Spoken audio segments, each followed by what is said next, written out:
জীবনে একটা কাজের সাথে অলসতা করবেন না, সেটা হলো 5 ওয়াক্ত নামাজ।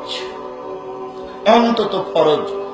সব কাজ চলে যাক, জীবন সব ধ্বংস হয়ে যাক, একেবারে কিছুই না থাক, এরপরে আপনার জন্য একটা কাজ না ছুটে, সেটা হলো নামাজ।